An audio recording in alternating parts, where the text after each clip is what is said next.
하루하루 지나가고 있습니다. 경각심을 이렇게 하죠. 경각심. 하루하루 지나가면서 어느 순간 죽을 거예요, 여러분. 우리 죽어요. 우리 죽는다니까요. 이건 불변의 사실이에요. 내가 죽을 것 같다라고 느낌 오는 사람. 진짜요? 정말 죽을 것 같아요. 우리는 죽음이 인간이 갖고 있는 가장 큰 착각 같은데요. 분명히 다 죽는데 나만 예외일 것 같아. 싹 다 죽는데 나는 혹시 아니지 않을까. 이런 마음을 알게 모르게 많은 사람이 갖고 있죠. 죽으면 죽을 것 같은데 죽으면 죽을 것 같다 이렇게 말하는 것도 어떤 측면에서는 죽음이 워낙 실감이 안 되니까 뭐 죽으면 죽지 뭐 이렇게 말하지 않나 생각도 들어요. 근데 아무리 세상을 둘러봐도 우리가 죽는 건 분명합니다. 여러분 죽어요. 경각심을 이렇게 하죠. 부처님 당시 때 비구들이 숲에 가서 혼자서 수행하고 있으면 그 숲에 살고 있는 대바가 하늘나라 천인이 비구가 맨날 낮잠 자고 밥 많이 먹고 뭐 졸고 수행 안 하고 그런 거 보면서 너무나 안타까워서 그 비구를 경책시키는 어떤 말을 해주죠. 보통 그게 시로 표현되는데 그 시가 대부분 딴 것 아니고요. 시간 빨리 가니까 정신 차려라. 이런 경각심을 일으켜주는 시들이죠. 시간이 가고 있습니다. 벌써 2주 지났어요. 어떻게 우리 삶을 의미 있게 살 것인가, 우리가 어떻게 가치 있는 삶을 살 것인가에 대해서 정말 고민해 봐야죠. 사실 고민도 필요 없어요. 우리는 방법을 발견했죠. 수행하는 거예요, 여러분. 수행하는 것이 나 자신을 위한 최선의 노력이에요. 마음을 좋게 나가는 것. 뭐가 나 같아요? 여러분, 나 자신을 사랑하잖아요. 뭐가 나 같아요? 나라고 해봐야 딱 두 개 있죠. 몸과 마음. 몸과 마음이 나요. 여러분, 진짜 비유예요. 손가락 하나 딱 떨어졌으면 떨어진 손가락이 나 같아요? 아니면 이게 떨어지고 난 뒤에 붙어있는 이 손이 나 같아요? 떨어진 손가락 잊어버릴걸요. 떨어진 손가락 잊어버려요. 그래서 이건 진짜 비유예요. 약간 이게 너무 좀 잔인한 비유인지 모르겠지만 다 좀 떼내면요. 좀 떼내면 다 내 안 같아요. 여기 떨어지고 여기 떨어지고 발 떨어지고 여기 떨어지고 애착심에 붙이려고 하는 건요. 떨어진 손가락이 아니고요. 떨어져 나간 손 때문에요. 떨어져 나간 손이 완벽해야 돼요. 떨어져 나간 손가락이 안타까운 게 아니고요. 떨어진 손이 불안정하다는 걸 받아들일 수 없는 거죠. 우리 마음은. 그래서 붙이려고 하는 거죠. 이걸 뚝뚝 떼다 보면요. 어디까지가 나지? 예를 들어서 사람들이 흔히 만들어내는 스토리가 있잖아요. 죽음에 대한 스토리. 죽었어요. 영혼이 확 나와서 죽어있는 자기를 봐. 그러잖아요. 죽어있는 자기를 볼 때 자기는 누구죠? 보고 있는 영혼이 자기예요? 죽어있는 몸이 자기예요? 보고 있는 영혼이 자기잖아요. 스토리 자체가 그렇게 형성되어 있죠. 보고 있는 영혼이 자기고 보여지고 있는 몸은 객체, 물질. 그때는 수질은 물질이죠. 몸은 이렇게 물질이에요. 우리가 이렇게 따져보면 내가 정말 물론 불교에서 나라는 건 없다고 말하지만 뭐 우리는 나라는 걸 믿고 있잖아요. 수행도 여러분 내 좋아지려고 하고 있잖아요. 지금요. 수행도 내 좋아지려고 하고 있는 거예요. 우리 나라는 걸 믿고 있어요. 나라는 걸 믿고 있는데 우리가 정말 믿고 있는 나는요. 마음이에요. 이런 스토리 다 동의하잖아요. 죽었는데 영혼이 빠져나오는데 빠져나온 영혼이 죽어있는 나를 보고 있다. 이런 스토리 여러분 다 수긍하잖아요. 이거 말도 안 돼라고 생각 안 하잖아요. 예를 들어서 몸이 죽었는데 죽은 몸이 떠나가고 영혼을 보고 있다. 동의 안 되지 이거 전혀. 죽어있는 몸이 떠나가고 있는 영혼을 보고 있다. 동의 안 되잖아요. 그러니까 우리 마음 깊숙이 이런 믿음이 있는 거예요. 나라고 했을 때 나는 따져보면 몸과 마음뿐이고 이 몸과 마음에서 나라고 할 수 있는 것은 마음이다 라고 우린 깊이 동의하고 있는 거죠. 그런 믿음이 있어요. 내 마음은 만신창이죠. 스스로에 불만족들, 그때가 느껴지는 화들, 끊임없는 내게 지금 없는 것에 대한 추구들, 이런 것들이 우리 마음을 만신창이로 만드는 거죠. 그냥 걸레 쪽으로 만들지 않겠어요? 정말 걸레쪽으로 만들어요.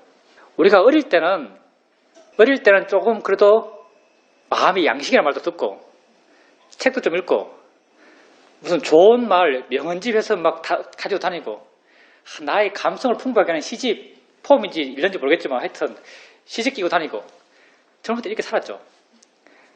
그때는 그게 모르겠어요. 간접적으로나마 약간의 마음의 감동을 일으키고 바르게 살아야겠다는 바른 길에 대한 인생의 좌표를 제시해주는 관념적 느낌을 갖고 해서 약간이나마 마음의 플러스 요인들이 있었을지 모르겠어요. 근데 시간이 지나고 직장생활하고 결혼하고 애 키우고 그러면서 여러분 마음이 돼서 어떻게 양식을 주고 마음을 풍부하게 하고 부드럽게 하고 자유롭게 하고 이런 데 신경 쓰고 이런 노력을 해본 기억이 별로 없지요. 웬만해서는 살아간 데 살아가고 주어진 대로 살아가고 했죠.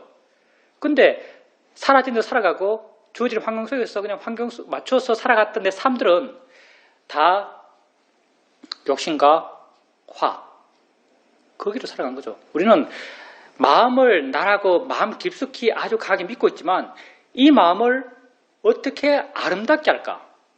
어떻게 자유롭게 할까? 여기서 고민해 본 적도 없고요. 어떻게 하는지 방법도 몰라봤어요. 이게 정말 난데 내가 정말 믿고 있는 나는 이 마음인데 좋은 마음은 당연히 이런 마음이죠. 자유로운 마음, 행복한 마음, 굳건한 마음 이런 좋은 마음의 상태에 있는 그것이 곧 좋은 나죠. 왜? 나는 마음이니까. 내가 믿고 있는 나는 마음이니까. 그러니까 좋은 마음을 길러가는 것, 이게 좋은 나를 만들어가는 거예요. 이게 정말 좋은 마음의 경지가 수치화만 된다면 모든 인간이 이리로 달려갈 거예요. 이게 수치화된다면. 오늘 1만큼 좋아졌어. 지금 너 수준이 15야. 일주일 뒤에 2만큼 좋아졌어. 너 지금 수준이 17이야. 그러면 사람들이 이 방향으로 달려갈 텐데 안 해요. 왜 안 할까요? 나도 잘 모르고 나도 잘 모르겠고 더 어떤 측면에서 더 결정적인 것은요. 남들이 안 봐줘요. 남들이 그렇게 안 알아줘요. 우리가 세상을 살아오면서 사회 속에서 사람과 얽혀서 세상을 살아오면서 나에 대한 규정을 많은 부분, 절반 이상을 남과의 관계 속에서 나를 규정해 왔던 것 같아요. 난 누구의 엄마, 누구의 아빠, 난 누구의 옆집 사람, 뭐 직장에서 나는 어느 지위, 내 부하는 누구, 내 상사는 누구, 이런 관계라는 것은 사실요, 남이 바라보고 있는 시각이에요. 남이 나를 바라보고 있는 그런 점들이죠. 사실 관계라는 것은. 그래서 내가 세상을 살아가면서 신경 썼던 것도 남이 나를 어떻게 보고 있는가, 내가 남에게 어떻게 보이는가. 애들 정말 열심히 공부하잖아요. 요즘 애들 공부하는 거 보면 기가 차요. 와, 어떻게 저렇게 공부할까? 애들이 공부하는 에너지가 뭘까요? 100점 맞은 나는 훌륭해야 할까요? 아니면 100점 맞은 나를 다른 사람이 대단하게 봐. 이걸까요? 100점 맞은 나를 엄마가 칭찬할 거야? 100점 맞은 나를 옆 친구가 부러워할 거야? 100점 맞은 나를 선생님이 칭찬할 거야? 두 에너지가 어떤 에너지일까요? 자기 내면적 에너지가 아니에요. 나는 100점 맞았어. 내가 훌륭해. 이게 아니죠. 다 외적인 조건에서 자기 가치를 평가해요. 외적인 조건에서. 여기에 끄달려 살아가는 거죠. 그러니까 마음을 좋게 하는 것에 관심이 없어요. 왜? 아무도 안 봐주거든요. 아무도 안 봐줘요. 너 참 마음 좋네. 이건 너 참 착해. 이건 뭐 그냥 지나가는 그냥 흘러가는 칭찬이죠. 요즘 너 착한 애야. 흘러가는 칭찬이고 어떤 측면에서 너 참 착한 애야 하는 것은 약간의 무식일 수도 있죠. 착하다와 멍청하다가 요즘 어느 정도 동의어로 쓰이고 있잖아요. 마음이 좋다는 게 관심이 없어요. 왜냐하면 남이 그렇게 안 봐주니까. 사실 안 보이니까. 내게도 겨우겨우 보여요. 마음이 좋을 때 기쁜 마음이 생겨나고 마음 힘이 좋고 마음이 깨어있고 자유롭고 이런 건 내가 알거든요. 나는 어렴풋이 명료하게는 모르겠지만, 왜냐하면 왜 명료하게 모른다고 말하냐면 마음이 좋아지고 이 좋아진 상태가 계속되면요, 이 좋아진 게 평균이 돼서 이 좋아진 것이 좋은 상태라고 난 몰라요. 그래서 이 수행이 힘든 거예요. 나도 내 마음이 좋다는 걸 잘 몰라요. 남은 더더욱 내 마음이 좋다는 걸 모르죠. 근데 남에게 의지해서 자기의 가치를 평가해왔던 우리 일반 사람들에게 있어서, 현대 사회인에게 있어서 마음 좋게 하는 게 별로 가치 있게 안 느껴지는 거죠. 근데 한번 가만히 생각해 보세요. 나의 가치는 어땠는가? 나의 가치는 남이 나를 이렇게 알아줘야 내가 가치 있는 존재인가? 아니면 내가 나 자신을 이렇게 가치 있는 존재를 알아줄 때 나는 가치 있는 존재인가? 내가 나를 가치 있는 존재로 알아줄 때 나는 정말 가치 있는 존재 아닌가요? 내가 나를 가치 있는 존재로 알아줄 때 정말 나는 가치 있는 존재예요. 남이 나를 가치 있는 존재로 알아줄 때 어떤 측면에서 나는 더 비참한 존재가 되어나가죠. 왜? 그때 들뜨거든요. 마음이 안 좋아져요. 내가 정말 좋은 걸 갖고 있어요. 내가 100점 맞았어요. 100점 맞았는데 이건 남에게 내세울 수 있는 드러난 어떤 좋은 점이죠. 100점 맞았는데 남들이 100점 맞은 걸 몰라요. 그럼 여러분 어떻게 해요? 100점 맞은 걸 알려주려고 애걸복걸하죠. 근데 100점 맞은 걸 알려주려고 애걸복걸할 때 여러분 마음은 만신창이가 되는 거예요. 왜? 들뜸과 욕심과 화와 정말 그때 비참한 마음이거든요. 남의 시선은 중요하지 않습니다. 남이 나를 어떻게 알아주는가 중요하지 않습니다. 정말 중요한 건요, 내가 나를 어떻게 알아주는가요. 그리고 남이 나를 어떻게 알아주는가는요, 이 방향의 자기 가치평가는 좋은 마음을 개발해 나가는 게 좋은 나다라는 이 명제에 어긋나요, 사실은. 어긋난다는 말이 좀 표현이 애매한데, 이 길과 함께 가지 않아요. 좋은 마음이 좋은 나다라는, 좋은 마음을 기르면서 좋은 내가 되겠다는 이 명제와 남의 시선에 의지해서 내 가치를 평가하는 이 두 가지는요, 함께 갈 수 없는 길이에요. 근데 좋은 마음을 통해서 좋은 내가 되겠다는 이 명제와 스스로 자신에게 만족하면서 자기의 가치를 평가하는 이 길은 함께 가요. 이 길은 똑같은 길이에요, 사실요. 내 스스로가 나를 가치 있게 판단함으로써 나의 가치를 평가하는 이 길과 마음이 좋아져서 나는 좋은 내가 되겠다는 이 길은 똑같아요. 왜냐하면 여러분 자신에게 만족할 때 나는 참 좋은 사람이야, 나는 참 가치 있는 존재야, 난 지금 현재에 의미 있어 라고 스스로의 존재의 의미를 느낄 때, 가치를 느낄 때가 언젠가 마음이 좋을 때요. 여러분이 드러나기 좋을 때, 예를 들어서 어떤 사회적으로 좋은 상태로 생각할 때, 예를 들어서 여러분이 시험에 합격했다. 시험에 합격했다면요, 시험에 합격했다면 얼른 누구한테 전화를 해요. 자랑하려고. 알아주지 않으면 남들이 내가 합격한 것, 내게 생긴 이 좋은 걸 알아주지 않으면 화가 나요. 이 길은요, 진정한 나는 마음이고, 진정한 내가 좋아지는 길은 마음이 좋아지는 길이에요. 이 길과 이건 함께 하잖아요. 근데 내 스스로 평가해서 나는 가치 있는 존재라고 내 스스로를 가치 있게 평가함으로써 내가 좋아지는 길. 이 길은 이것과 같이 가는 거예요. 스스로 자신에 대해서 가치 있게 느낄 때는 마음이 좋을 때 가치 있게 느껴요.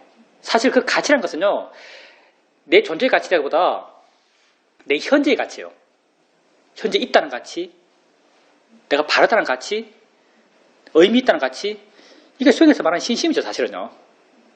알아챈이 있고, 고요함이 있고, 고요함을 통해서 내 마음에 관심, 이해, 이런 게 있을 때 관심과 이해가 있는 그 순간, 관심과 이해가 있다는 것은요, 알아지는 것으로 자유롭단 말이에요.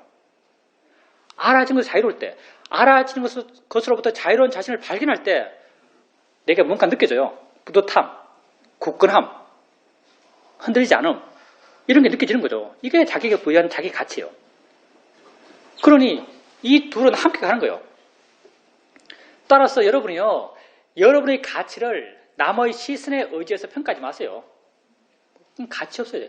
이건 마음을 만신창이로 만드는 길과 똑같다 말하면 과장이 모르겠지만 그 길과 함께 가기 아주 쉬운 길이에요. 자신의 가치를 자기가 부여한 가치에서 자기를 평가하세요. 정말 내게 만족해야 그게 만족이에요. 여러분, 남을 만족시키는 게 뭐 중요해요? 왜 그렇게 남을 만족시키기 위해서 노력하세요? 여러분 노력을 한번 보세요. 얼마나 많은 부분 남을 만족하기 위해서 노력하세요. 무슨 가치가 있겠어요? 남에게 좋은 평가 받아보면 한다고. 자기를 만족시키기 위해서 노력하세요. 내가 만족하는 나 자신은요, 내게 좋은 마음이 있을 때, 마음이 좋을 때 나는 내게 만족해요. 그게 진심이에요. 마음이 납니다. 마음이 여러분이에요. 마음을 좋게 나가야죠. 마음을 좋게 나갈 때 그 좋은 마음을 확인하면서 여러분은 여러분 자신에 대해서 뿌듯해요. 그게 내가 평가하는 나 자신에 대한 평가예요. 좋은 나에 대한 평가죠. 이렇게 마음이 좋아져 갔을 때 진정 나는 좋은 존재가 되어 나가는 거죠. 가치 있는 존재가 되어 나가는 거예요. 다른 사람의 시선들은 별로 중요하지 않습니다. 우리 사회도 제일 존경하는 것. 남 시선 정말 싸그리 무시하는 사회도의 그런 삶의 자세 정말 존경스러워요. 사회도가 어느 정도냐면요. 인터뷰 시간이에요.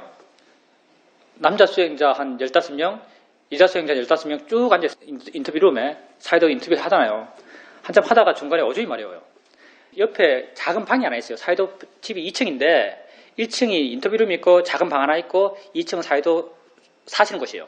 작은 방이 하는데 그 방에 화장실이 달려있어요. 그러니까 사회도가 화장실 가고 싶어서 문 열고 들어가요. 문을 안 닫아요. 화장실 문 열고 들어가요. 문을 안 닫아요. 그리고 거기서 소파를 보시지. 쫄쫄쫄쫄쫄 소리가 쫄쫄쫄쫄 물 떨어지는 소리가 다 들려. 그 완전히 막힌 공간이잖아요. 얼마나 리얼하게 들리게 소리가. 사회도 소변 누는 소리가요. 쫄쫄쫄 다 들려. 전혀 신경 안 써요. 정말 그 정도로 남의 시선을 신경 안 쓰세요. 그냥 자기 할 바 하세요. 그래서 한 번은 내가 그게 너무 부러웠어. 나는 정말 남의 시선을 신경 많이 쓰거든요. 근데 이것도 병적이지. 수행하기 전에는 정말 심했어요. 수행하면서 점점점 이것으로부터 자유로워졌고 지금은 정말 많이 자유로워졌어요. 그래서 난 너무나 부러웠죠. 사회도가. 그렇게 남의 시선을 신경 안 쓰는 사회도가 너무나 부러운 거예요. 그래서 사회도한테 물어봤죠. 사회도 정말 남 시선 정말 신경 안 쓰는데 정말 존경스럽다. 근데 그렇게 남 시선을 신경 안 쓰는 게 수행해서 그런 거냐 아니면 천성적인 거냐 라고 내가 물어본 적이 있어요. 그래서 사회도께서 답이 그게 반반이다라고 하시더라고요. 원래 신경 안 썼대요. 그리고 수행했어도 그렇게 됐고 수행하면 그렇게 돼요. 수행하면 남만 바라면 되니까. 그러면서 옛날 이야기 해주시는데 남 시선을 얼마나 신경 안 썼냐면요. 사회도 집이 중국 화교거든요. 중국 화교니까 중국 사람들 미신이 많잖아요. 중국 사람 집에 가면요. 복복자 있죠. 복주머니 같은 복주머니에 복복자 써놓고 이걸 거꾸로 돌려놓고 있어요. 복자를 거꾸로 돌려놓고 있는 거죠. 그래서 내가 아니 저거 한자를 모르나 이 사람이 복자가 거꾸로 됐다 라고 말을 해요. 그러면 그 사람들이 하는 말은 뭐냐면 복이 우수수 떨어지라고 이거 복을 돌려놨 복이 우수수 떨어지라고 복자를 거꾸로 뒤집어놨대요. 그 정도로 약간 미신적 요소가 많아요. 그 사람들. 알게 모르게. 사회도 어릴 때 이 천성적인 부분을 이야기하면서 어떤 이야기를 해주냐면은 이게 중국계니까 화교니까 굉장히 어떤 미신적 요소가 많죠. 집안 운영에. 그래서 새해 첫날이 됐어요. 새해 첫날 되기 전에 아버지가 점집에 가요. 미얀마도 점을 굉장히 많이 치거든요. 아니 미신적 요소도 이야기하면 다 할까요? 미얀마 누구지 이 사람이? 옛날 독재자. 미얀마 옛날 독재자가 자기 옆에 이제 점성수사가 있는 거예요. 점성수사가 이 사람한테 장군이죠 당연히. 장군님 장군님에게 운이 좋은 숫자는 9입니다. 이렇게 말해준 거예요. 0은 별로 안 좋습니다. 장군님에게 운이 좋은 숫자는 9입니다. 그러니까 이 장군이 어떻게 하냐면은 미얀마 모든 화폐를 9자, 19자, 9자, 99자, 999자 이렇게 바꿔버려요. 10자, 100자, 1000자 차리고요. 9자, 99자, 999자 이렇게 미얀마 화폐를 바꿔요. 이렇게 대단한 나라입니다. 미얀마는. 사이도 부모님이 설 전날 점쟁이 찾아가서 물어봐요. 뭐 우리 기운이 어떻고 우리 집 방향이 어떻고 무슨 뭐 지수화풍이 어떻고 막 점쟁이가 말하면서 내년에 운이 좋으려면 복을 받아들일 때 대문을 아침 9시에 활짝 열면은 복이 우수수 들어올 거다. 이런 말을 들었어요. 돌아와서 이제 공지를 하는 거지, 가족들한테. 가족이 대가족이죠. 형제가 10명이니까. 가족들 공지를 해요. 야, 내일 아침 대문은 9시에 여니까 그 전에 절대로 나가지 마라. 공지를 해요. 그럼 사회도가 내일 아침 7시에 문 열고 나가버려. 약속 있다고. 그럼 돌아와서 실컷 맞겠죠. 그렇게 규율, 무슨 남 시선, 눈치 이런 거 완전히 담쌓고 사는 분이죠. 중요한 건 내가 나를 어떻게 보는가죠. 남이 나를 어떻게 보는가 중요하지 않습니다. 그리고 이게 바르게 나아가면 내가 나를 바라볼 때 내가 바르게 나를 좋게 봐줄 수 있는 그런 길로 나아가면 그런 길 딴 것도 아니에요. 좋은 마음을 개발해 가는 거예요. 좋은 마음을 개발해 가면요. 내 내적인 균형이 다 맞아가요. 이건 정말 너무나 일반적이에요. 내 마음의 내적인 균형이 다 맞아가요. 아까 내가 말했죠. 난 약점이 굉장히 많은 사람이에요. 내가 왜 출가했는가? 사람들은 거대한 도, 성불, 무슨 고귀한 삶 뭐 이런 이야기 하면서 출가 이야기 하는데요. 나는 왜 출가했냐면요. 내 스스로 내가 워낙 마음에 안 들었어. 내 스스로 내가 워낙 마음에 안 들어서 이런 마음으로 살기 싫다라고 생각해서 출가한 거예요. 사실은요. 절에 가서 그냥 편안하게 이런 마음으로 뭘 해나가는 내 자신이 너무나 싫었어. 이런 마음과 하나가 눈치 보는 거죠. 눈치 보고 열등감 느끼고 열등감이 굉장히 강한 사람이었거든요. 열등감 느끼고 내 열등감이 얼마나 강한지 이야기해 줄까요? 나는 어릴 때, 제가 때 내 친구 가운데요. 누구랑 친하냐면요. 내가 판단하기에 쟤는 나보다 잘났어 라고 판단하는 애하고는 친구가 못 돼요. 예, 친구가 못 돼요. 쟤는 나보다 잘났어 라고 하는 애와는요, 친구가 못 돼요. 내랑 친한 애들은 언제나 내가 판단하기에 쟤는 나보다 못해 라고 하는 애들만 친구가 돼요. 왜냐하면 쟤는 나보다 잘났어 라는 애와 함께 있으면 마음이 불편해서 마음이 이렇게 개방이 안 되는 거죠. 솔직하지 못하고. 왜? 외세지니까. 열등감을 느끼고, 외세지고, 눈치 보고, 마음이 괴롭고 하니까 그런 자리를 계속 피하는 거죠. 그렇게 나는 삐뚤어진 사람이었어요. 마음이. 그런 나의 마음의 삐뚤어짐이 계속 내게 확인되고 내가 어른이 되니까 확인되고 그런 마음으로 세상을 살아가는 게 얼마나 괴로울까 생각됐고 그런 마음으로 펼쳐지는 나의 미래가 너무나 암울했어요. 그래서 야 포기다. 죽을 수는 없고 난 절에서 아무것도 몰랐고요. 절 생활이 어떤지도 몰랐고요. 절에서 추구하는 바가 뭔지도 아주 애매하게 알았어요. 거의 뭐 도인 같은 그런 삶을 생각했죠. 산에서 유유자적하게 살아가는 출가인 삶. 이 정도 생각하고 출가한 거예요. 내가 수행하면서 내 마음을 이런 나의 어떤 왜곡된 마음, 굴곡진 마음을 바르게 하기 위해서 특별히 한 게 있나요? 없어요. 나는 그냥 수행했어요. 그냥 알아갖고 알아서 해나갔고 고함을 키워갔고 지혜를 키워갔죠. 이해하고 이해함을 통해서 그렇게 알아지는 것으로 자유로워지는 이런 수행을 해나갔어요. 그런데 이렇게 수행해 나가는 그 과정 속에서요. 이런 얽힘들이요. 정말 많이 풀어졌어요. 지금은 거의 자유로워진 것 같아요. 근데 이런 자유로워짐이 여러분 아셔야 될 게 이건 아주 뿌리 깊은 내 마음의 왜곡 지점이죠. 이런 자유로워짐이라는 게 어떤 의미인가 하면요. 그 마음의 힘들, 그러니까 열등감을 느낀다면 열등감이 일어나는 마음의 힘은 현재 약해졌죠. 근데 열등감이 일어나는 것까지 없어지진 않았어요. 왜냐하면 그럼 뭐 완벽히 변한 게 아니니까 본질적으로 완벽히 변한 상태가 아니기 때문에. 근데 이제 열등감이 느껴지더라도 어느 순간부터는 이 느껴진 열등감이 더 이상 내게 문제가 안 돼요. 수행에서 우리가 우리 자신에게 있는 그런 약점들, 내지는 부족한 점들, 왜곡된 지점들을 바꿔나간다는 게요. 그것들을 갖고 실험해서 막 분석해서 그렇게 하면 안 되라고 강력한 의지를 일으켜서 그걸 바꾸는 게 아니에요. 그게 별것 아니라고 마음 스스로가 믿게 되면, 별것 아니라고 마음이 생각해서 사유해서 결론 내는 게 아니고요. 이건 아무 의미가 없어요, 사실요. 이건 백날 생각해서 백날 결론 내봐요. 마음이 안 바뀌어요.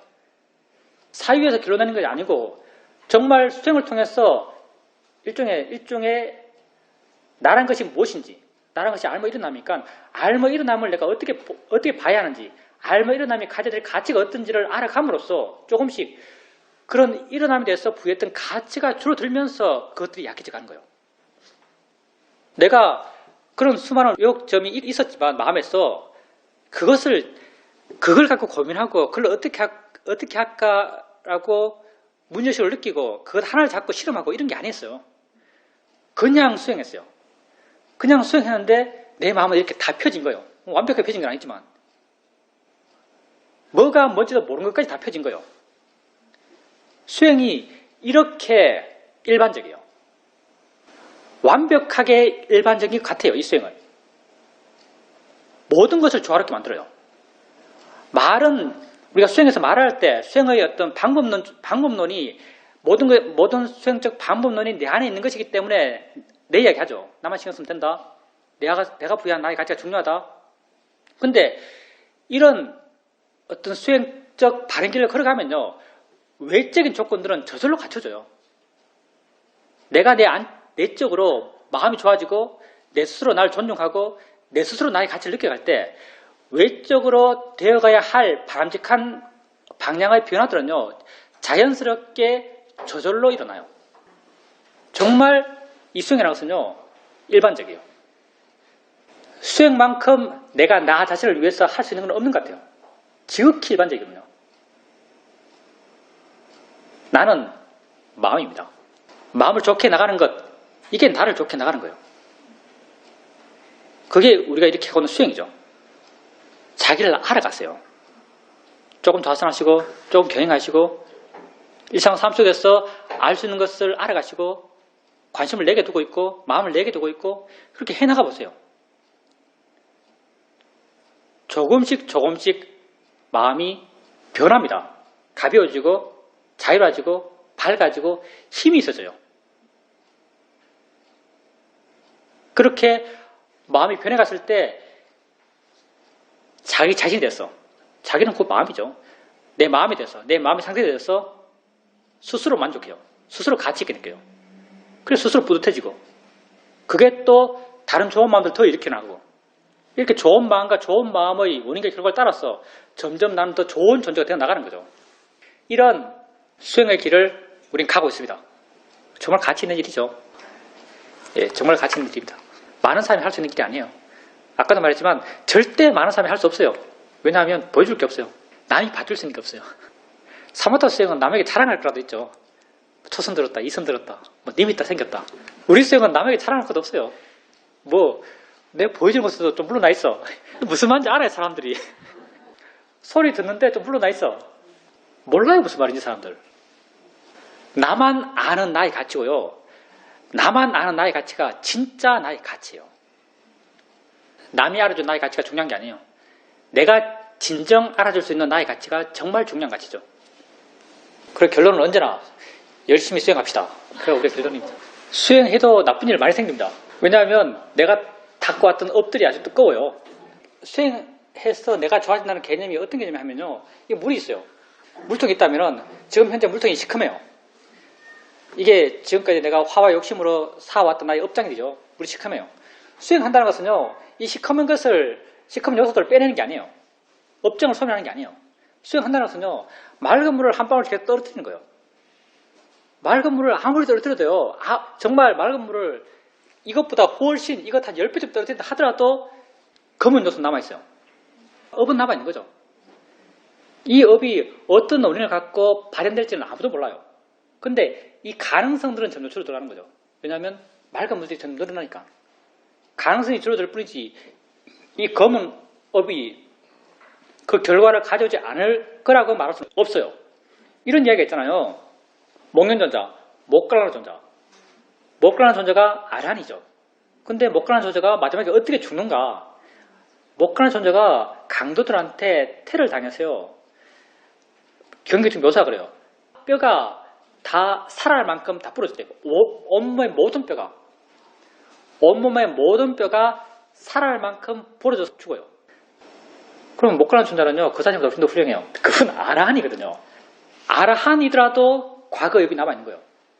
설령 아라한이 됐더라도 업은 남아있는 거죠. 이 맨 처음에 있었던 시커먼 물, 이 물이요. 아무리 흰물이, 아무리 깨끗한 물, 맑은 물이 들어간다 하더라도 이걸 완벽하게 제로로 만들 수는 없는 거죠. 제로라는 것은 없어요. 그러니까 우리가 할 수 있는 것은 끊임없이 맑은 물을 계속 떨어뜨리는 거죠. 그것만 할 수 있는 거죠. 그리고 만약 안 좋은 일이 생겼다면 그때 옛날에 있었던 검은 요소들이 다시 발현된 모양이라고 아셔야 되고요. 또 하나 아셔야 될 것은 지금 또 나는 검은 요소를 만들어내고 있다는 거죠. 지금도 나는 화를 내고 있고요. 지금도 나는 남을 미워하고 있고요. 지금도 나는 두려워하고 있고요. 이런 지금 일으키고 있는 안 좋은 마음들, 이게 다 이 검은 요소들이에요. 악업들이죠. 그러니 지금 또 악업을 짓고 있는 내가 악업을 전혀 안 짓는 분들까지도 맞아 죽었는데 지금 또 악업을 짓고 있는 내게 좋지 않은 일이 생긴 것은 어떤 측면에서 너무나 당연하다고 할 수 있죠. 우리 이렇게 맑은 물을 한 방울 한 방울 떨어뜨려 갈 뿐이에요. 그리고 그걸 통해서 그 가능성들을 안 좋은 것이 발현될 수 있는 가능성들을 줄여가는 것, 그게 우리가 해나갈 바죠. 그리고 교사님이 이제 첫 번째 질문, 수행하는데 그냥 멍하게 가만히 있는 것 같더라. 멍하게 가만히 있는 것 같더라가 교사님 그걸 수행적 안 좋은 점, 수행을 잘 못하는 점이라고 교사님 말씀하셨는데 물론 그럴 수도 있어요. 그럴 수도 있는데 그게 수행을 더 잘하는 상태일 수도 있어요. 교사님께서 알아차림을 잘한다고 스스로 판단했던 경우는, 이건 나의 생각이죠. 경우는 지금까지 알아차림이 있다고 확인되고 내가 지금 알아차림 하고 있는 대상이 뭔지 확인하고 알아야 하는 대상들이 어떤 것이 있다고 확인하고 이렇게 대상을 확인하고 교사님의 알아차림의 상태를 확인하고 그 확인이 명료했을 때 내가 수행하고 있네, 수행이 잘 되고 있네, 마음의 힘이 좋네 라고 이렇게 스스로 판단하시고 그렇게 판단되면은 또 수행 상태에 대해서 스스로 만족했을지 모르겠어요. 근데 지금은 알아지는 것도 명료하잖아요. 알아지는 것이 뭔가라고 자기 스스로 확인하잖아요. 그리고 내 알아차림 상태가 어떤지도 확인하잖아요. 그렇게 확인하지 않으니까 아무것도 안 하게 되고 아무것도 안 하니까 멍하게 있다고 생각될 수 있겠죠. 근데 만약에 이 두 수행 상태 가운데 첫 번째 수행 상태, 알아차림 대상이 어떤 게 있다고 명료하게 내게 확인되고 내 알아차림 상태가 어떻다고 내게 명료하게 확인하는 이 상태는요, 수행적으로 초보적인 상태예요. 이건 내가 아주 강하게 개입되는 상태죠. 나의 노력이 아주 강하게 개입되는 상태예요. 이건 상당히 초보적인 상태고요. 이 상태에서는요, 우리가 원하는 지나갈 수 있는 마음의 균형은 없어요. 마음의 균형이 있을 수가 없는 마음 상태예요. 이 상태에서는. 근데 교사님께서 이제 알아차림 점점 자연스러워지죠. 알아차림 하려는 나의 노력이 별로 필요 없는 상태로 점점 변해가요. 이렇게 필요 없는 상태로 변해가게 되면요, 점점 나라고 하는 게 줄어들고요. 나라고 하는 게 줄어드는 게 어떤 형태로 나타나냐면 알아지는 것을 어느 순간부터 확인하잖아요. 그냥 알아지는 건 저절로 있어요. 그 알아지는 것이 엉덩이 느낌인지 손의 느낌인지 어깨 느낌인지 그게 무슨 새소리인지 바람소리인지 어떤 측면에서 이게 소리인지 느낌인지까지도 확인 안 해요. 그냥 뭐가 있는 것만 있는 거예요. 있는 것만 확인돼요. 확인된다 보다 있는 것만 확인하고 있어요. 그리고 그것을 알고 있다는 마음도 별로 안 느껴져요. 알아지는 것이 있으니까 마음은 당연히 알고 있어요. 근데 교사님은 스스로 뭘 한다는 느낌이 없는 거죠. 만약에 이렇게 되고 있는 거라면요, 이렇게 되고 있는 거라면 이 상태가 더 수행을 바르게 하고 있는 거예요. 아니, 교사님 앞으로도 수행이 계속 이렇게 나아갈 거예요. 점점점 하는 것이 없어지는 방향으로 수행이 나아가요. 내가 줄어드는 방향으로 수행이 나아가고 알아지는 것은 그냥 알아져요. 그게 뭔지에 대한 확인은 점점 안 해가요. 그리고 수행하는 수행한 내가 뭘 하고 있다, 수행하는 나의 상태는 어떻다라는 이런 확인도 점점 안 해가요. 전적인 진행만 돼 나가고 있죠. 이렇게 진행돼 나가고 있을 때 거사님께서 내 수행 상태가 좋은가, 수행을 바르게 하고 있는가라고 확인할 수 있는 것은 단 하나예요. 관심. 그러니까 들리는 소리에 대해서 관심 있는가? 있음에 대해서 관심 있는가? 알아지는 것이 있어요. 알아지는 것이 있다는 것에 대해서 관심 있는가? 알고 있다는 것에 관심 있는가? 현재라는 것에 관심 있는가? 이렇게 관심이 있다면 수행 상태가 아주 좋은 거죠. 고사님이 그렇게 멍한 상태는요, 사실은 노력이 줄어들기 때문에 멍해졌어요. 만약 설령 그게 멍하다 하더라도 자연스럽게 변화해 나가는 하나의 과정이라고 할 수 있어요. 노력하고 마음을 계속 깨우고 개입하고 이런 게 약해졌기 때문에 그냥 가만히 있는 상태가 된 거예요. 그때 가만히 있는 상태 이 자체는 바로 수행 상태예요. 알아진 것이 있다면 가만히 있는 이 상태는 바로 수행 상태예요. 근데 관심이 없다면 이 가만히 있는 그 상태에서 관심을 일으켜주는 걸 하세요. 그게 법에 대해서 조사하는 마음을 일으키는 거예요. 아니 뭐가 가르치고 또 관심이지만 그때는 법의 작용적 측면에서 관심을 일으키죠. 어차피 거사님께서 지금 아는 마음을 이해하세요. 아는 마음의 작용성을 이해하시거든요. 그러면 법의 작용적 측면에 관심을 일으켜보세요. 소리 있으면 소리가 어떻게 들리지? 소리를 알고 있으면 마음이 뭔데 알지? 느낌이 있으면 마음이 어떻게 느끼지? 느낌이란 게 뭐지? 느낌이 엉덩이에 있나? 느낌이 도대체 어디 있는 거지? 이렇게 있다는 것, 거사님에게 알아지는 것에 대해서 관심을 일으켜보세요. 관심이 생기면 수행사가 좋아진 것이고요. 또 에너지를 안 쓰게 되니까, 에너지를 안 쓰는 건 바람직해요. 에너지를 안 쓰게 되니까 마음이 또 둔해져 가요. 둔해지면 또 관심을 일으키고, 또 에너지를 안 쓰니까 또 둔해지면 또 관심을 일으키고, 그렇게 해 나가다 보면요, 어느 순간 아무것도 안 하는데 관심이 지 스스로 살아서 존재해요. 그러면서 이건 뭐랄까요? 지 스스로 빛을 내고 있어요. 일종의. 이전에는 내가 빛을 내게 초를 켜고 바람을 불고 하면서 빛을 냈지만요. 어느 순간부터 마음의 조건이 어느 인계치를 넘어가면서 이 마음의 조건이 이 관심의 지혜를 자연스럽게 저절로 있도록 만들 만큼 힘이 좋아졌어요. 그때부터는 관심이 저절로 있어요. 그러면서 가만히 있으면서도 깨어있으면서 관심 있게 수행을 바르게 나갈 수 있어요. 이건 바른 수행적 전개예요.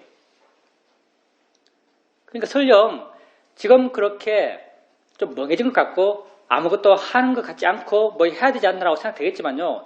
옛날처럼 개입해서 노력해서 수행하지 마세요. 단지 관심만 일으키는 걸로 수행해 나가세요. 그럼 충분해요. 우리가 정해상수란 말 쓰잖아요. 진울 스님이 말씀하셨죠. 정해상수. 그 해를 닦는 것, 이게 관법, 이게 위파사나거든요. 근데 사실은 조선 때까지 불교 역사는 전혀 모르고 내가요. 그때까지 바른 수행의 방법은 있었던 것 같아요.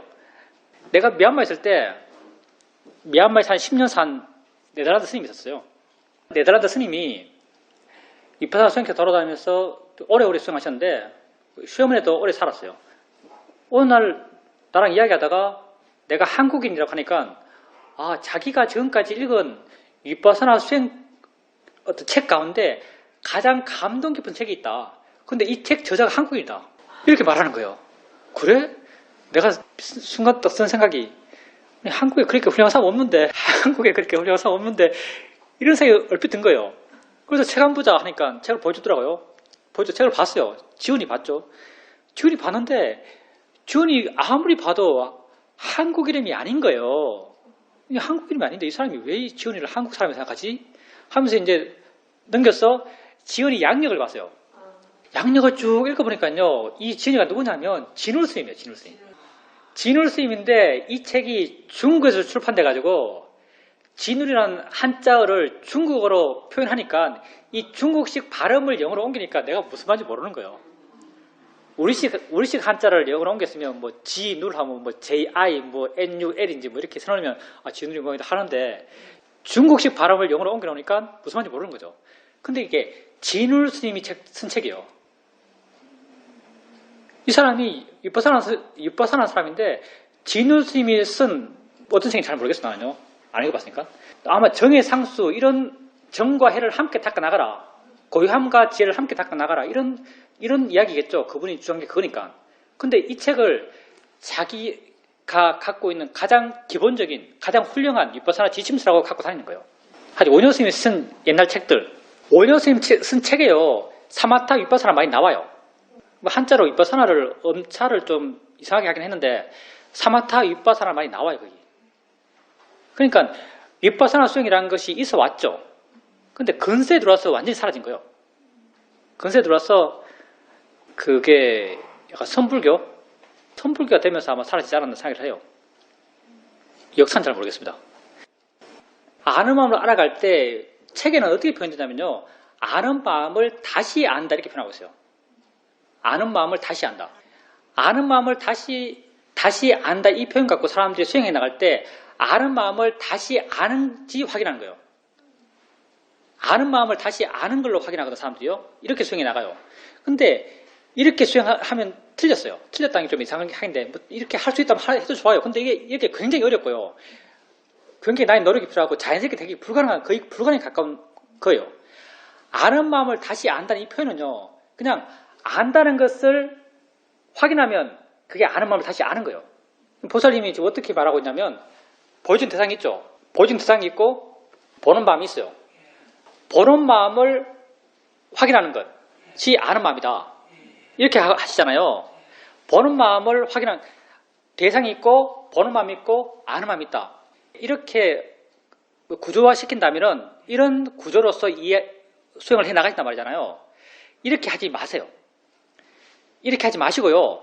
그냥 보여준 대상이 있죠. 보여준 대상이 있으면 본다라고 그냥 아세요. 보여준 대상이 있으면 본다라고 그냥 알면 돼요. 본다라고 이해하면 돼요. 보여지는 게 있을 때 보잖아요. 보여지는 게 있을 때 보여지는 것과 함께 있는 이 마음이 눈에서 일어나는 아는 마음이에요. 그러니까 보여지는 게 있으면 본다라고 이해하면 돼요. 보여지는 게 있을 때 본다로 이해하잖아요. 보여지는 게 있을 때 보는 마음이 있어요. 본다라고 이해하는 마음은 또 다른 마음이에요. 그렇죠? 그러니까 본다라고 이해한 이 마음이요. 이 마음이 아는 마음을 다시 아는 마음이에요. 이 상태 자체가 보여진 대상이 있고 보는 마음이 있고 본다라고 이해하고 있는 거죠. 이게 아는 마음을 다시 아는 거예요. 그게 이어지게 해나가면 돼요. 예, 다시 본다고 이해하고 다시 본다고 이해하고 다시 본다고 이해해 나가는 거죠. 근데 이제 우리 수행에서는요. 보는 마음을 지속적으로 알아가기보다는요. 아는 마음을 지속적으로 알아가는 것을 더 추천하죠.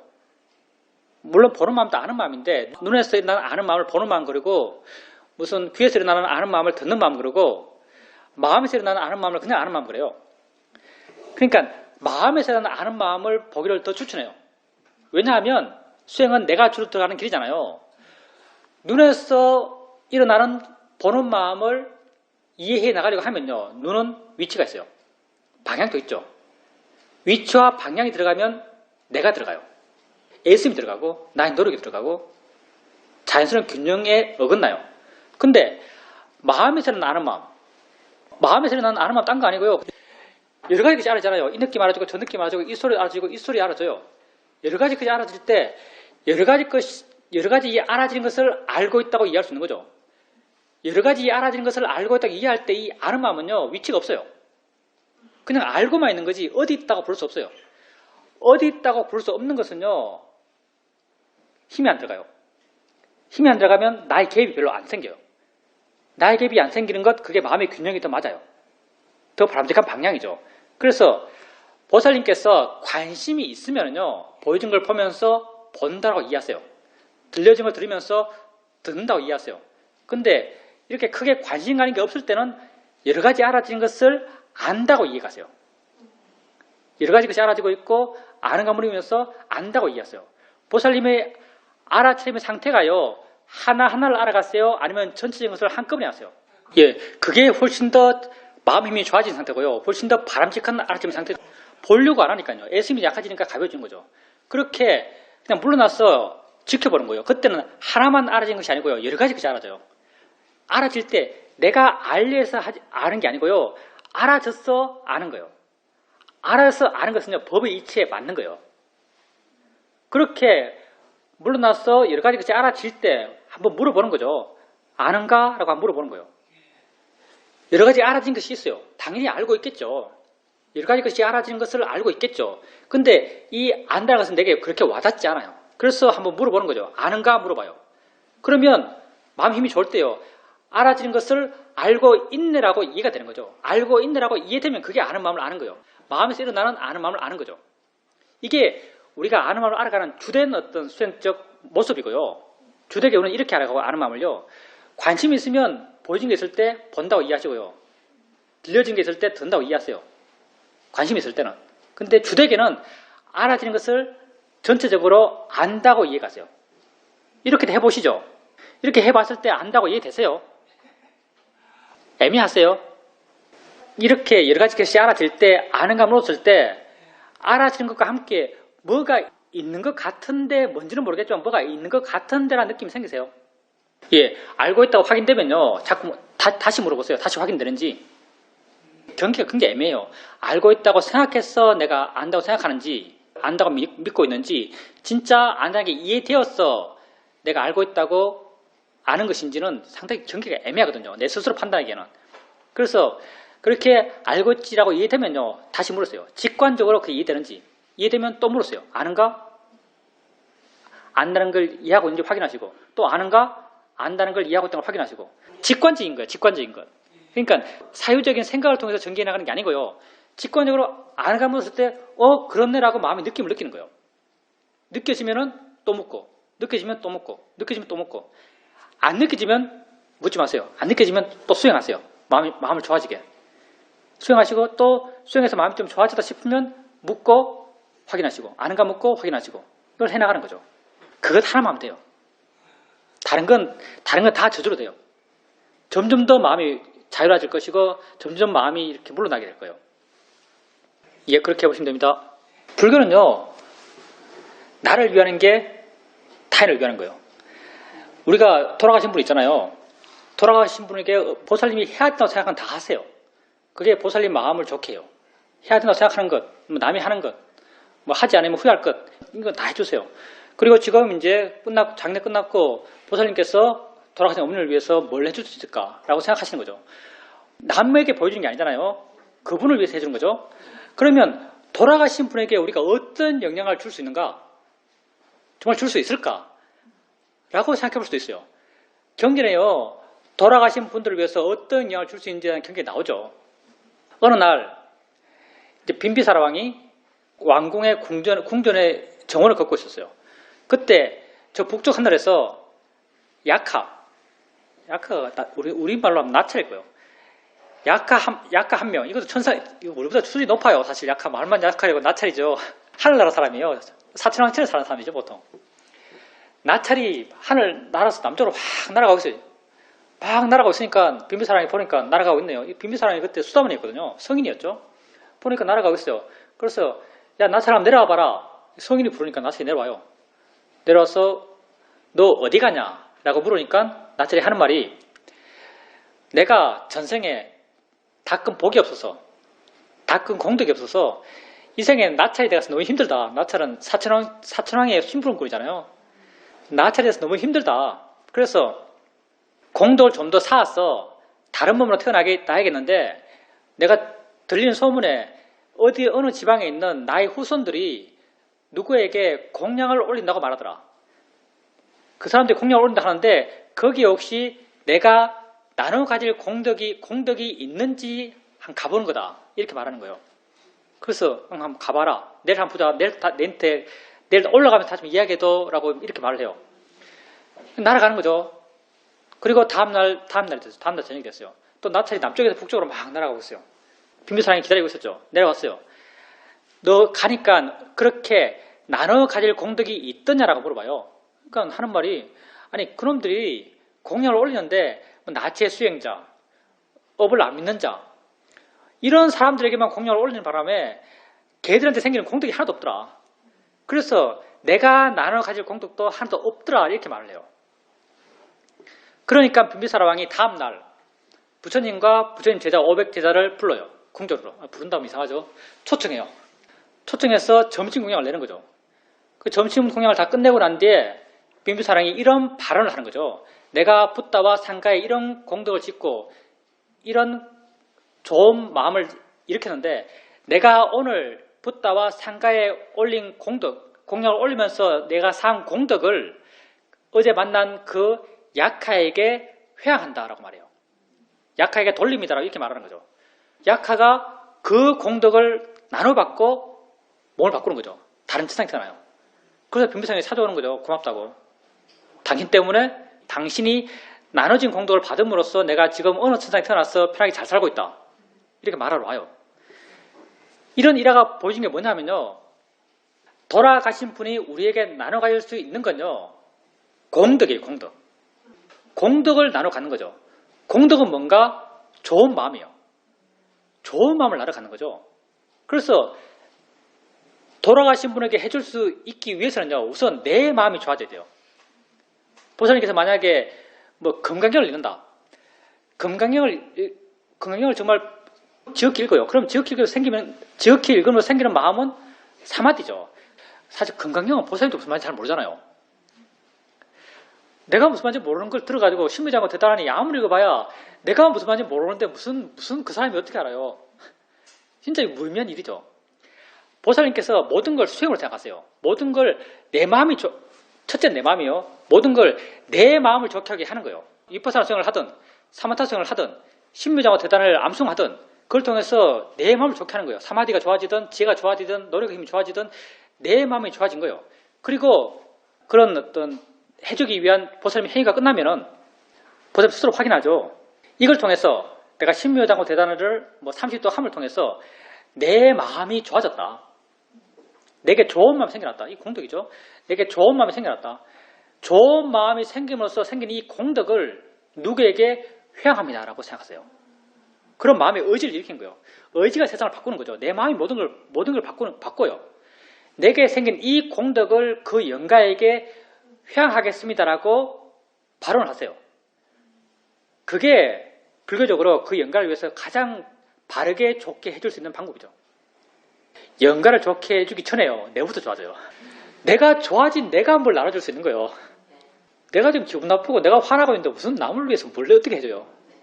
우선 내가 좋아지고 내게 좋아진 이걸 남에게 회항하는 거예요. 그 회항된 것을 돌아가신 분이 나눠 가질 수 있는 거죠. 그러니까 부사님께서 지금 같은 경우는 특별히 마음을 내서 이건 영가를 위해서야 라고 하면서 금강경을 읽어 좋고요. 이건 영가를 위해서 하면서 좌선해 좋아요. 그렇게 좌선 끝나고 난 뒤에 이걸 통해서 알아챔을 통해서 내 마음이 이렇게 좋아졌다. 이 좋아진 마음의 공덕을 그분에게 회항한다라고 발언을 하는 거죠. 그런 마음의 에너지를 일으킨 거죠. 그렇게 되었을 때 그런 공덕을 돌아가신 분들이 나눠 가질 수 있습니다. 실제로는 돌아가신 분들이 나눠 가질 수 있는 유일한 거예요. 보살님의 좋은 마음을 회항하는 거예요. 그게 공덕을 회항하는 거죠. 예. 우선 보살님도 기본적으로 알아차임이 자연스러워졌고요. 개입 없는 알아차임이 되어나가죠. 그때 이렇게 개입 없이 알아차임을 할 수 있을 때는요. 보살님이 해야 될 노력은 지혜를 이렇게 가는 거예요. 관심을 가지려고 그러고 그 정도 노력이면 충분합니다. 이제 수행하고 있으니까 나 알아차임이 저절로 돼요. 그게 알아차임의 상태가 좋든 나쁘든 힘있게 느껴지든 힘없게 느껴지든 알아차임이 있는 건 변하잖아요. 알아차임이 있기는 하거든요. 그 정도면 사실 충분해요. 그때 알아차임이 깨끗해야지, 대상이 명료해야지. 개입은 이 방향으로 개입하거든요. 이 방향의 개입은 불필요해요. 이건 초보들이 하는 거예요. 정말 알아차임 잘 못할 때 지금은 관심만 내게 두면 마음을 내 안에 두게 되면 그냥 알아채는 것이 있어요. 이 정도의 알아차임이 충분해요. 이렇게 알아차임이 자연스러워졌을 때는요. 해야 될 것은 그냥 지혜를 이렇게 가는 거예요. 관심을 이렇게 가려고 그러고 아는 마음에 대해서 관심 가지려고 그러고 안다는 것에 대해서 듣는다는 것에 대해서 느낀다는 것에 대해서 이렇게 관심을 가져가려는 것 그 노력만 해나가면 돼요. 그러면 관심이 생기면서 마음이 깨어날 거예요. 그러면서 자연스럽게 마음의 균형이 맞아갈 겁니다. 그리고 이제 보살님이 꾸준히 수행해 오면서 마음이 조금씩 변해가는데 그 변화의 어떤 결과물들이 보살님이 말씀하신 거죠. 자유로워지는 거예요. 일을 할 때도 그 일이 꼭 어떻게 돼야 된다고 생각하지 않고 그냥 그때 할 때 순간순간 최선을 다하고 할 뿐이고 남과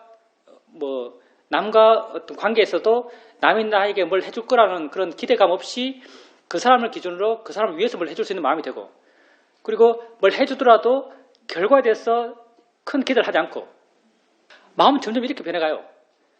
그게 보세요. 삶의 내용으로부터 점점 자유로워져 가는 거죠. 우리가 이 수행을 통해서 그렇게 되어 나가는 것은 아주 자연스럽고 바람직한 마음의 변화의 방향이죠. 바르게 수행한다면 다 그렇게 돼요. 그리고 이제 그 생각에 대해서 이 보살님의 독특한 케이스죠. 보살님께서 어떤 게 일어나면은 그 원인 생각하는 걸 좋아하세요. 이거 왜 일어났지? 원인 생각을 좋아하시는데요. 원인 생각하는 것에 대해서는요, 일반적으로는 플러스 요인이 많아요. 왜냐하면 어떤 상황이 발생하고 이게 왜 생겼지 하면서 원인을 생각하죠. 원인을 생각하면 이 생긴 것에 대해서 내가 객관화 돼요. 왜 생겼지 생각하니까요, 이 상태 자체가 객관화되지 않을 수가 없어요. 예를 들어서 내가 화가 났어요. 화가 났을 때 객관화되지 않은 상태에서는 화가 계속 나가는 거예요. 그냥 화로 말하고 화로 행동하고. 근데 나는 화가 왜 났지? 내가 왜 화가 났을까? 내게 어떤 원인이 있었을까? 라고 이렇게 생각해주면요, 이 화난 상태 자체가 객관화돼요. 이건 플러스적 요인이 있는 거죠. 근데 이 법을 이해하는 과정, 법을 이해해 나가는 그런 법에 대한 이해가 깊어져가는 그것에 있어서는요, 이건 그렇게 썩 플러스 요인이 있지 않아요. 보살님께서 이제 어떤 게 생겼고 왜 생겼지 하면 원인이 찾이죠. 마음에 어떤 원인은 아주 마음에 구체적으로 와닿고 어떤 원인은 그냥 생각 속에서 그런 이것 때문이다라고 생각되겠죠. 그리고 원인이 있으면 보살님이 결론이 원인 때문에 이게 생겼구나. 모든 게 원인 때문에 생겼구나라고 하면서 이걸 이제 원인 결과를 생각하시겠죠. 이것도 물론 원인 결과예요. 근데 이런 원인 결과는요, 타유에 머물러 있는 원인 결과고요. 본질적인 법에 대한 원인 결과로서는 미흡해요. 근데 법에 대한 원인 결과를 이해하는 건요, 더 쉬워요. 그냥 법에 대한 원인 결과는요, 보살님이 지금 아는 것을 확인하는 거예요. 그냥 화 있으면 화 있다고 확인하고요. 이해하려고 하면 화를 이해하려고 하세요. 생각 있으면 생각 있다고 확인하고 생각을 이해하려고 그러고 생각으로도 자유로워지는 거죠. 생각의 원인을 찾으려고 하지 마세요. 알아지지 않는 걸 찾으려고 하지 말고요. 수행만 딱 놓고 봤을 때 알아지지 않는 걸 찾으려고 하지 말고요. 알아지는 걸 바르게 알려고 하세요. 생각이 있으면 생각이지, 대상이지, 자연이치지 이렇게 알아갔어요. 이렇게 알아간다는 게요. 일어나고 알고, 일어나고 알고, 일어나고 알고, 일어나고 알고 이러잖아요. 이렇게 알아가다 보면 정말 원인 결과에 대한 이해가 생겨나요. 원인 결과에 대한 이해라는 것은요. 뭔가가 일어나면 이건 이 원인 때문에 생겼어. 일어난 것의 원인을 찾는 게 원인 결과 이해가 아니에요. 법의 원인 결과 이게 아니에요. 일어나서 알고, 일어나서 알고, 일어나서 알고 해나가다 보면요. 어느 순간 어떤 이해가 생기냐면 뭔가 원인이 있어서 생겼구나라는 것이 확실히 이해가 돼요. 이런 전반적인 두리뭉실한 원인 결과가 이해되죠. A는 B 때문에 생겨서 A를 보면서 B 때문이라고 발견하는 것, 이게 원인 결과가 된 이해가 아니에요. 뭔가 일어났으면 이게 원인이 있어서 생겼구나라고 하는 어떤 전반적인 시스템적 이해가 생겨나요. 생각도 이런 원인 결과는 모든 것에 다 통용되는 거죠. 생각이라는 걸 알면서 생각이 뭔가 원인이 있어서 생각이 생겼구나라고 이해가 돼요. 이해되는 순간 생각부터 자유로운 거죠. 느낌 알면서 느낌 또한 말로 들어가면 부딪혀서 와서 닿았어, 뜨거웠어 말은 많겠죠. 근데 내게 알아진 느낌 자체를 알면서 어떤 원인이 있어서 느낌이 생겼다고 마음을 이해하고 있어요. 이게 원인 결과를 이해하는 거예요. 이게 연기를 이해하는 거고요. 이해하는 거예요. 원인 결과를 전반적으로 이해하는 거죠. 하나의 케이스에 해당되는 다른 하나의 케이스, 이게 아니에요. 1대1이 아니에요. 그러니까 1대1을 찾는 것, 이건 법의 어떤 입장에서 원인 결과를 이해하는 것과는 약간 궤를 달려요. 별로 수행적으로 법의 방향에서는 그렇게 크게 의미 있어 보이지 않습니다. 물론 어떨 때는 필요하겠죠. 삶에서. 그리고 어떨 때는 이게 왜 생겼지 하고 원인이 아주 명확하게 와닿을 때는 이 문제가 순간 확 해결될 때도 있어요. 가끔은. 근데 이것도 일시적이고요. 다음에 또 되지가 않아요. 근데 이런 원인교과의 이해는요, 아주 보편적이에요. 생각이 일어나면 또 이런 시스템 속에서 일어나고, 느낌이 일어나면 또 이런 시스템 속에서, 보면 일어남, 들으면 일어남, 모든 게 다 이런 시스템 속에서 일어나요. 그 전반적인 시스템을 이해하는 거예요. 뭐가 있어서 생겼네라고 이해하는 거죠. 이런 방향 이해하세요. 알아지는 것에 대해서 이해하려고 하는 거죠. 알아지지 않는 게, 내 현재 알아지지 않는데 뭐가 있었지라고 찾는 것은 수행적으로는 크게 의미 있지 않습니다. 머리를 쓸 일이 없죠. 바르게 수행하면. 근데 바르게 수행되기 전까지는 머리를 쓰죠. 우선 많이 읽어야 돼요. 많이 읽고 이해해야죠. 많이 듣고 이해해야 돼요. 많이 읽고 많이 듣고 이해하면요, 이게 이제 내가 미얀마에서 수행했었던 케이스. 내가 시험인 가니까 무슨 한 1년치 인터뷰를 줘요. MP3에 넣어가지고 그 1년치 인터뷰 주는 거죠. 그리고 책 한 4권, 5권 받고 열심히 읽었죠. 한 번도 본 적이 없는 걸 읽는 거예요. 이렇게 수행하는 걸 본 적이 없어요. 딴 데서는 들어본 적도 없는 수행이죠. 수많은 정보가 내게 들어와요. 들으니까 또 중구난방으로 듣는데 들으면서 막 정리가 내 스스로 막 정리를 해나가는 거죠. 사회도는 시스템적으로 말을 안 해주니까 여기 듣고 막 모자이크를 막 끼 맞추듯이 이렇게 끼워 맞춰 나가요. 새로운 정보들이 많이 들어오죠. 이때 머리를 쓰는 거죠. 그리고 이렇게 많이 공부하면서 보통에 좌선을 해요. 좌선하면은 마음이 지 혼자서 공부해서 안 걸 막 떠들고 있어요. 혼자서 머릿속에서 떠들 때 또 화체가 뭐냐면요, 강의체예요. 강의체. 야, 이건 이런 거야, 저런 거야, 이거 알아? 뭐 계속 공부한 걸 계속 가르쳐줘요. 이것도 내 마음에 그 내용에 대해서 모르는 부분이 있으니까, 관심이 있으니까 마음이 계속 쓰는 거예요. 이것도 마음을 쓰는 거죠. 근데 이렇게 서 나가다가 어느 순간 내가 수행하면서 마음이 이렇게 말하고 있는 건 다 수행과 관련된 거죠. 수행하면서 실천 수행적으로 생각하는 그 영역을 넘어서니까. 생각으로 알 수 있는 영역 있잖아요. 생각으로 알 수 있는 영역을 실천 수행이 넘어서니까 그 다음부터 마음이 생각을 딱 끊어요. 그때부터 생각을 별로 안 해요. 근데 이렇게 해 나가다가도 마음의 힘이 떨어지면 관심을 일으키기 위해서 옛날 수행했던 걸 가져오는 거죠. 그것도 마음을 쓰는 것이고요. 그리고 이렇게 수행해 나가다가 관심이 자연스럽게 마음에 정착되기 시작하면 가끔은 이런 관심이 그냥 물음표라는 마음의 에너지로만 머물지 않고 생각으로 구체화돼서 굴러가기도 해요. 그때도 또 좀 쓰죠. 근데 아주 좀 집중적으로 마음을 쓸 때는 수행 초반기예요. 생각을 통해서 수행을 이해해 나갈 때. 근데 실천 수행이 생각해서 알 수 있는 영역을 뛰어넘게 되면은 마음을 쓸 일이 별로 없어요. 그때부터는 굉장히 직관적이 돼 나가죠. 그때부터는 마음이 이해하는 것이지 내가 이해하는 게 아니에요. 그렇게 이야기할 수 있죠. 마음이 이해하는 것이지 내가 이해하는 게 아니에요. 해 나가다 보면 내게 알아지는 것을 계속 알아가다 보면요, 알아지는 게 뭔가 밑에 베이스가 뭔지도 몰라요. 베이스에 뭐가 있어서 이게 생겼다는 게 이해가 돼요. 이게 원인 결과예요. 이게 진짜 내 마음이 이해하는 원인 결과예요. 사회적으로 계산해서 막 A가 생겼으니까 원인인 A 자체가 있지라고 찾는 게 아니고요. 이런 게 원인 결과는 조금씩 내가 찾을 필요가 없어요. 이건 구체성이 있는 제가 아니잖아요. 구체적으로 뭐다라고 집을 쓰는 게 아니에요. 근데 뭐다라고 구체적으로 집을 게 아닌 이런 제는 어떤 특징을 갖냐면요, 어느 순간부터 이미 있어요. 느낌하는 순간 이 느낌이 뭔가 있어서 생겼다는 지혜가 이미 있어요. 소리하는 순간 뭔가 있어서 소리 있다는 지혜가 이미 있어요. 이미 있는 그 지혜가 알아지는 것으로부터 내 마음을 이미 어느 정도 자유롭게 만들어 놓고 있어요. 우리가 이해해 나가는 것은요, 이해해 나가는 방향은 다 실체가 없는 걸 이해해 나가요. 법이 실체가 없잖아요. 아는 마음 어디 있어요, 이게? 어느 색깔이에요? 어느 모양이에요? 실체가 없어요. 실체가 없기 때문에 나의 노력 없이 저절로 어느 순간부터 있을 수 있어요. 뭔가 소리 있으면 아는 마음이 있음이 이미 마음이 이해하고 있어요.